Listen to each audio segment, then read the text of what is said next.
Oke, Assalamualaikum warahmatullahi wabarakatuh. Hari ini, Waalaikumsalam warahmatullahi wabarakatuh. hari ini kita masuk di materi ketujuh, mata kuliah farmaseutika dasar. Kalau kemarin kita sudah bahas tentang penyerbukan, sekarang kita akan membahas sediaan serbuk padat yang biasanya kalau dalam resep itu dikenal dengan pulvis. Ada yang pulvis, ada yang pulveres.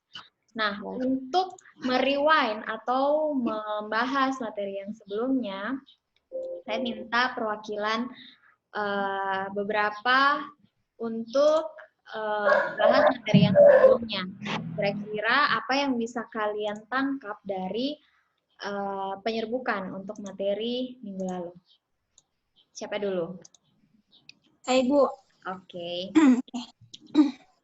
Jadi kemarin kan materinya penyerbukan, terus ada peraturan-peraturan untuk membuat penyerbukan. Yang pertama itu jika bahannya licin, keras dan kaku seperti kamfora, dia dijadikan serbuk halus dulu dengan bantuan etanol 96%. Terus yang kedua ada kalau bahannya itu ringan atau mudah terbang seperti asam salisilat, itu dia dihaluskan setelah dibasahi dengan etanol 96%. Terus kalau dia yang ketiga itu, kalau bahannya kayak kristal licin seperti asam benzoikum, dia dihaluskan dulu, baru dibasahi dengan etanol. Kalau dia bentuknya seperti garam-garam, yang sifatnya higroskopis, dia digerus dulu dengan lumpang hangat. Oke. Ya. Terus ada yang mau menambahkan yang lain? Jadi itu dari sifat ininya ya, sifat bahannya. Siapa lagi menambahkan? Ya Bu. Oke. Tentang keuntungan dan kerugian pulveres. Ya. Kalau kelebihannya Bu, kemarin itu pertama lebih mudah untuk ditelan, terus lebih stabil dibandingkan sediaan yang cair, terus lebih mudah dalam pengaturan dosisnya. Terus kalau kekurangannya Bu, itu dia tidak tahan terhadap pemaparan udara. Iya, karena serbuk ya. Obatnya juga lebih pahit. Terus sukar untuk ditutupi rasa dan baunya, tidak dapat disimpan dalam waktu yang lama. Oke. Durasi efeknya juga tidak dapat diatur. Oke. Ya, semuanya sudah benar ya. Setidaknya kalian bisa menangkap apa yang sudah saya jelaskan di minggu lalu. Jadi sekarang kita langsung saja ke materi yang selanjutnya, lanjutan dari penyerbukan, yaitu pulvis dan pulveres. Kelihatan materinya?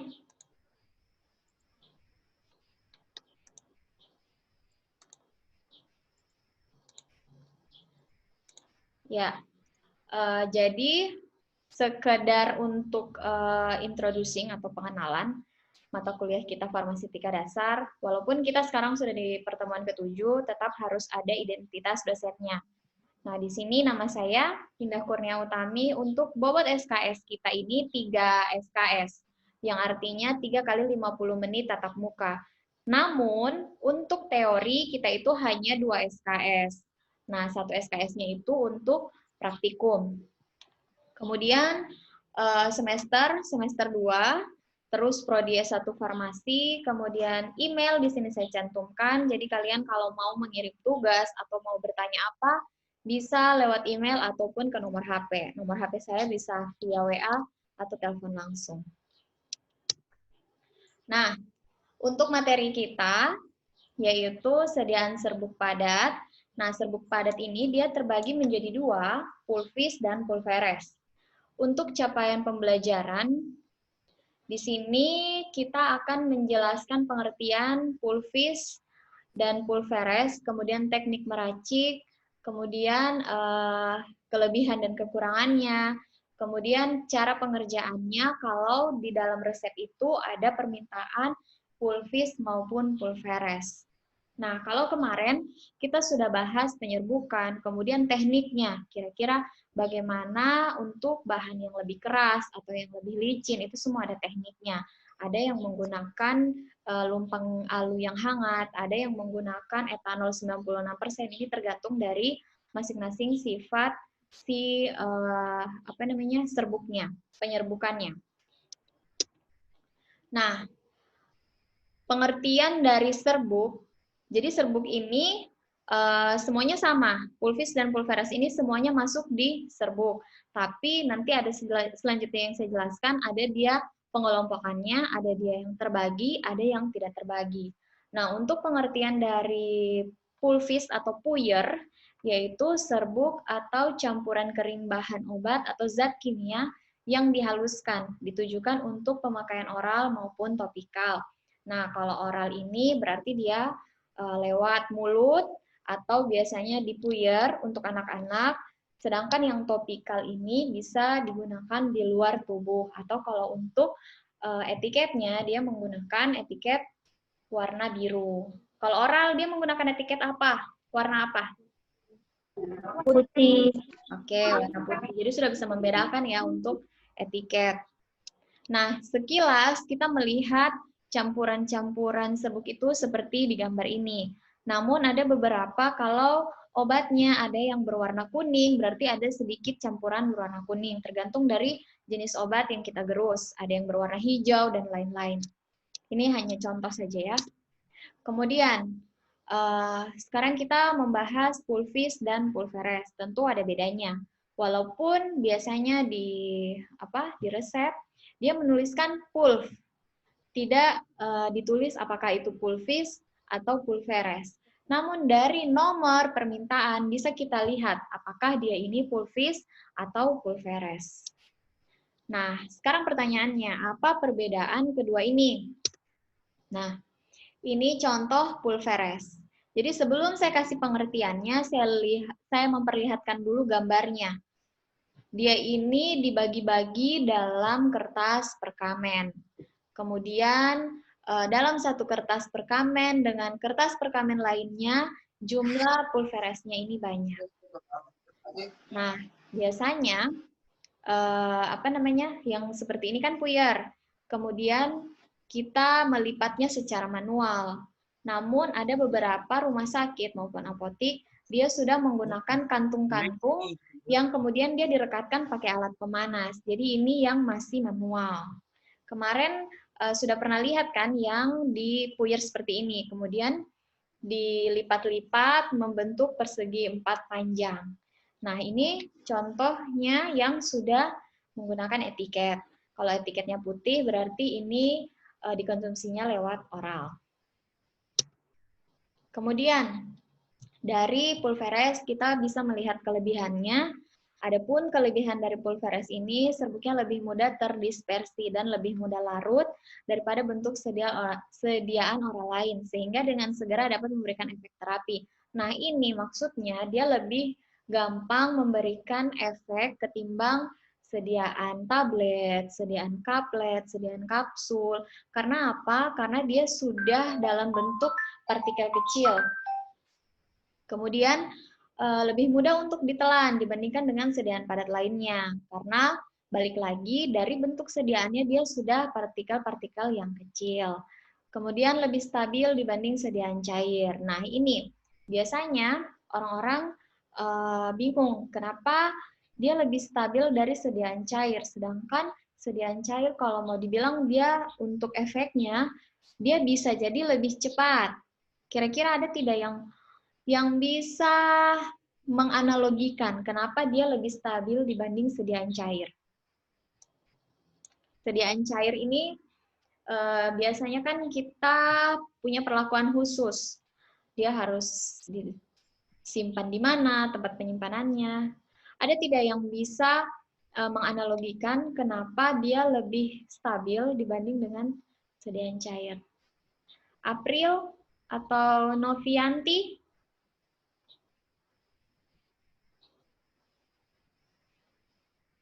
Atau Indah? Selvia? Bagaimana? Ada yang bisa menganalogikan tidak? Kenapa dia lebih stabil dari sediaan cair?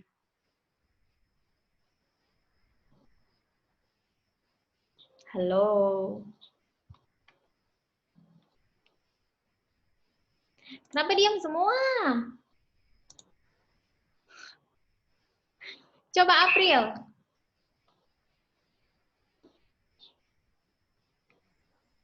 Iya, Ibu. Coba. Kira-kira bisa dianalogikan tidak sediaannya dia lebih stabil? Saya kasih gambaran dia dari segi tempat penyimpanan. Atau yang lain, ada tidak yang bisa analogikan kenapa dia lebih stabil? Hamzah.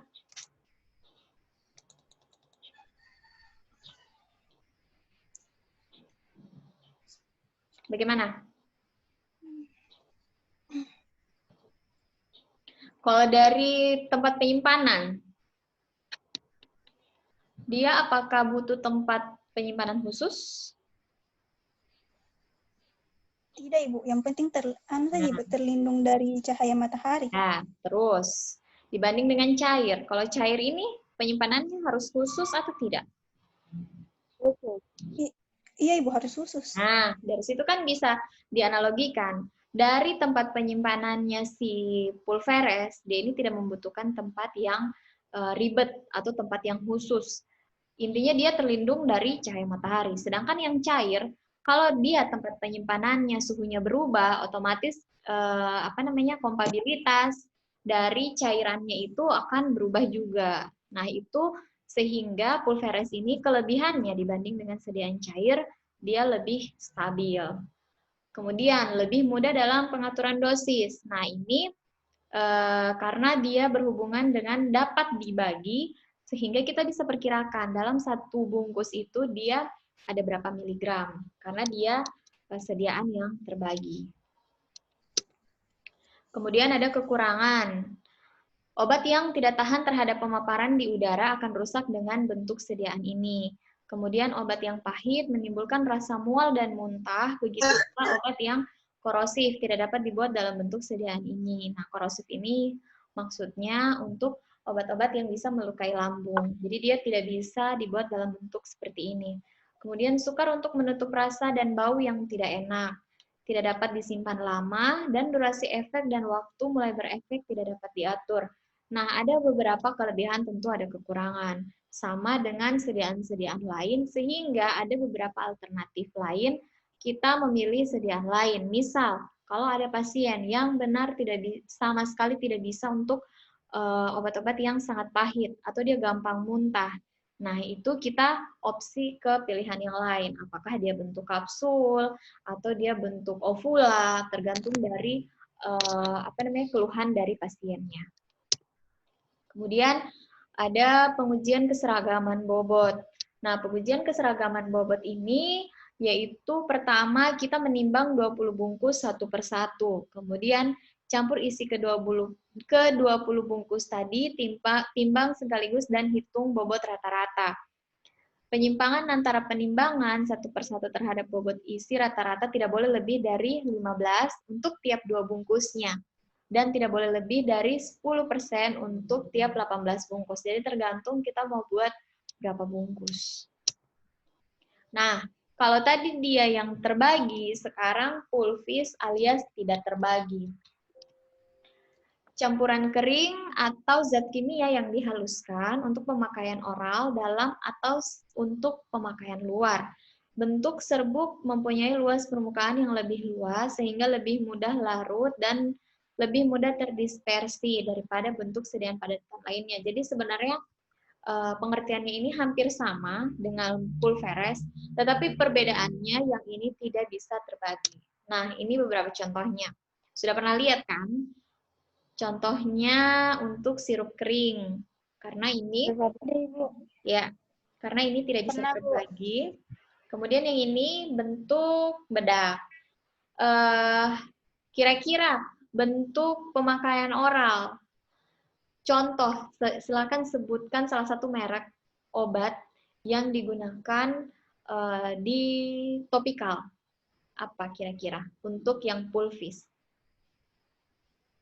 Herosin. Oke, terus salisil ya. Salah satu contohnya bedak salisil. Nah, itu kan sama, dia tidak terbagi. Tapi kalau dari konsistensinya, jika kita pegang, dia sama-sama serbuk. Namun dia tidak dibagi. Nah, kelebihan dan kekurangannya, ini sebenarnya sama dengan yang tadi, karena dia sama-sama serbuk. Namun perbedaannya, lagi-lagi saya bilang, hanya di yang satu terbagi, yang satu tidak terbagi. Kekurangannya ini sama juga, tidak dapat menutupi rasa dan bau. Kalau dia ada pahitnya, kita tidak bisa tutupi rasa pahit. Kalau ada baunya, kita tidak bisa juga tutupi rasa baunya. Nah, ada beberapa macam jenis pulvis. Yang pertama, pulvis aspersorius, kemudian pulvis dentrifisius. Aspersorius ini sama kayak tadi pulvis yang sebelumnya yang saya lihat, yaitu tabur atau bedak. Nah, serbuk ini dia penggunaannya topikal dan ringan. Kemudian pulvis dentrifisius, dia serbuk gigi. Ada beberapa yang pemakaiannya menggunakan serbuk, namun dia topikal. Biasanya ini untuk serbuk-serbuk gigi yang menggunakan biasanya dokter gigi. Kemudian ada pulvis sternototatorius, yaitu serbuk bersin, adalah serbuk untuk dihisap hidung, oleh karena itu serbuk harus halus sekali. Nah, ini biasanya digunakan untuk orang-orang yang punya keluhan sinus. Jadi dia menggunakan ini untuk melancarkan jalan peredaran dalam pernafasan. Kemudian ada pulvis effervescens. Nah, ini serbuk biasa yang bisa diminum atau serbuk-serbuk effervescens yang kalau dia ketemu air, dia itu langsung ada buih. Mengeluarkan gas CO2. Nah, ini kalau dari contoh resep ini, kira-kira kalian tahu tidak ini pulvis atau pulveres? Pulveres. Ya, karena dia dibagi. Terbagi. Kemudian ada lagi begini. Pulvis. Kalau ini? Pulvis atau Pulvis. pulvis. Nah, ini yang saya mau tekankan, contoh di resep ini, dia sama-sama pulv. Untuk Signa 3DD1 pulv AC. Kemudian ini 3DD1 pulv AC. Nah, kita mau melihat apakah dia ini pulvis atau pulveres. Jadi lihat, kayak ini dia terbagi dalam 20 bungkus. Kemudian yang ini dia tidak terbagi sehingga dia membutuhkan 1 botol. Namun dalam etiketnya sehari dia 3 kali 1. Ya, 3 kali 1. Sebenarnya ini harus ada tulisan ininya ya. Apakah sendok makan, apakah sendok teh. Ya. Nah, ini.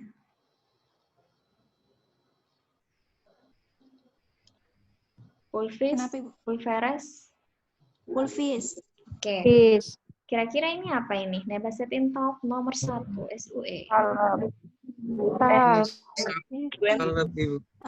Bukan serbuk tabur yang berarti apa namanya? Etiketnya warna biru. Ya, sudah paham semuanya. Dan memang materinya tidak banyak. Oke, sampai di situ kira-kira ada yang mau ditanyakan? Saya, Ibu. Silakan. Ibu, kan biasa toh kalau misalnya untuk serbuk begitu kan dikasih sama anak-anak karena rasanya tidak enak begitu kan biasa dorang tolak kan Ibu? Ya. Terus habis itu kan biasa dikasih sama si Rupus Simplex itu Ibu untuk menutupi rasanya itu Ibu.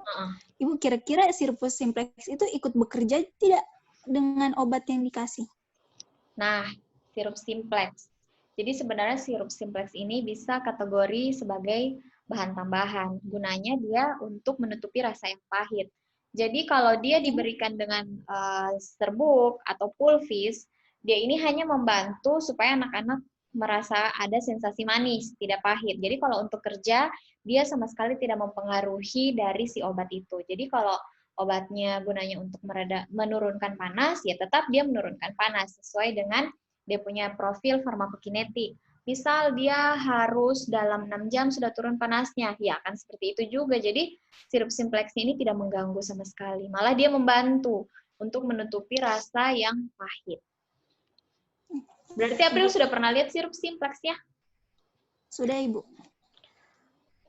Terus ada lagi yang lain yang mau ditanyakan?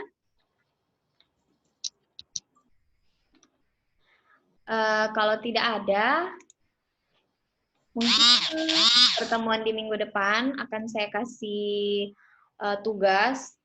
Kalau bukan tugas, dia kuis. Jadi nanti di awal saya tanya satu-satu tentang materi hari ini. Jadi setidaknya dari penjelasan hari ini, kalian ada pemahaman sehingga kita besok untuk materi selanjutnya bisa nyambung. Oke, kalau tidak ada pertanyaan, saya ucapkan terima kasih. Semuanya sudah bisa bergabung, walaupun mungkin paket datanya lagi ngos-ngosan.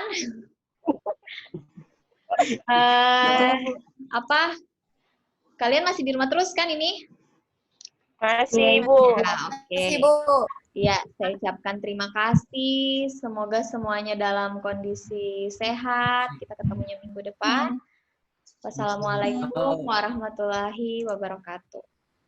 Waalaikumsalam warahmatullahi wabarakatuh.